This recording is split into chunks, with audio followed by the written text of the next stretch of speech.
Welcome to NIBM Global webinar. Today we are going to speak about influencer marketing. Now, influencer marketing is a reasonably new term which has come into academics, but this has its foundation on the fundamentals of marketing. If you're a marketing student, you would definitely have heard what is called opinion leadership theory, which basically speaks about an expert. Which means if you look around, you look in your circles, your friend circles, your family circles, you'll always have one person who is good at or who knows well about or whom you believe knows well about a particular product, a product category, or a particular function. Like, for example, if you're talking about, thinking about buying a mobile phone, there might be a person in your group, probably among your friends, who will be the go-to man, whom you will go approach, talk to him, ask him what is his suggestion, and so on and so forth. This happens because you believe, as everybody else in the group believes, that he is an expert in terms of this particular product called mobile phone. This is basically what opinion leadership is. Now, a person would be an opinion leader in a particular product category because of his interest in it, because of his kind of understanding that he has in it, and so many other factors.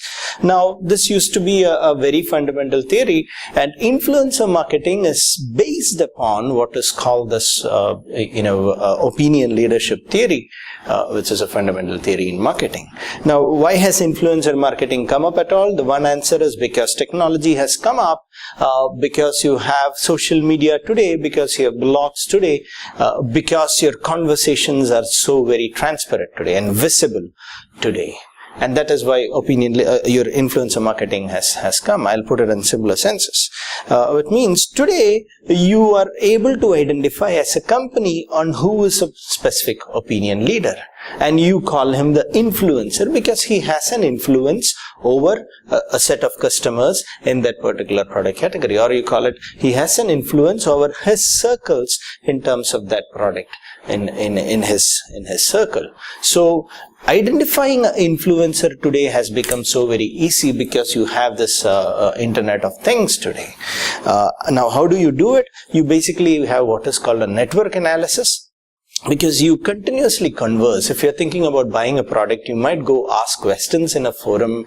You might go into the social media, you approach your friend, you ask questions, and you take suggestions from everybody. So this conversation today is continuously happening. There might be this expert who is writing blogs, and he'll be getting so many comments, he'll be getting so many responses in terms of likes, dislikes, or whatever. So he does it in Facebook, LinkedIn, Twitter, and whatnot. And he also has his own blogs and so on and so forth. So what is happening is there is conversation happening online, and marketers are able to identify this. And if you can capture this conversations, you can draw what is called a network analysis or a network, which basically tries to say when you mention about a particular product category, who is an expert in that network, who is the influencer in that network, or to whom are the maximum number of conversations going, are the maximum number of comments going, to whose comments are there maximum number of responses, and so on and so forth. Based on that, you can identify who is that particular person, who is the influencer in the group.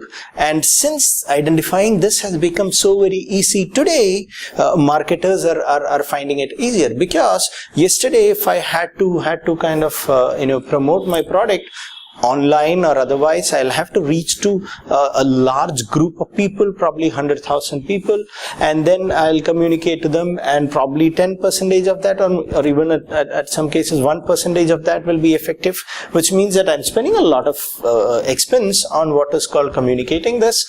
But today, since I have an influencer, what will happen is, instead of putting it directly from my Facebook page or from my website or from my side as a company, I am going in and convincing this influencer, this person who is the influencer. I'll go tell him that when I say I go tell him, I'll explain what I mean. I'll go tell him that this product is there. Can you spread it? Now, how do I understand, or how do I convince this person to spread my message? Again, you have a transparent communication today, and hence it is easy to analyze him, assess him, identify what his interests are, what his beliefs are based on his conversations in the public forums, and you approach him in a manner which is acceptable to him, which means that you can convince him with your product, and he can easily spread this. Like, for example, you had what is called, if you go into YouTube today, you have what is called a Ford Fiesta moment. If you search for FFM in YouTube, you will get to know. This was a typical example of how influencer marketing was capitalized. And now Ford Fiesta, when they had launched in the US, they wanted to succeed somehow because they weren't doing too well till then. So they didn't go for traditional marketing practices. They identified 100 people through what is called this network analysis. They told them that I'm going to give you this vehicle for 6 months, 3 to 6 months. All I want you to do is, I want you to use this for this 3 to 6 months, and then I want you to share your opinions online. I want you to share videos. I want you to share your frank opinions, which is very important. Only frank opinions can be credible. If somebody is keeping on giving positive, it looks created when it doesn't look credible. And hence, they were asked to do this. Now, this became an instant success. So, what are they doing? Because they have got 100 people, you have 100 credible people who has got their own network who are speaking about your product. It is not you who is speaking about the product. So, what are you doing? You are making a person to speak about this product, means there are 1,000 people probably in his friend circle, more than that in many cases. So, all these 1,000 people are getting access to what is called this person is saying, one, and two, it is this person who is more credible to them than the company who is speaking about this, and hence they are more convinced. So with 100 people, you are very well reaching 100,000 or more than that, depending on the number of people. So you have what is called today a lifetime influence value. You used to have lifetime customer value. Today it is lifetime influence value. What is lifetime influence value? It is this aspect. How far can he influence people into convincing this particular product?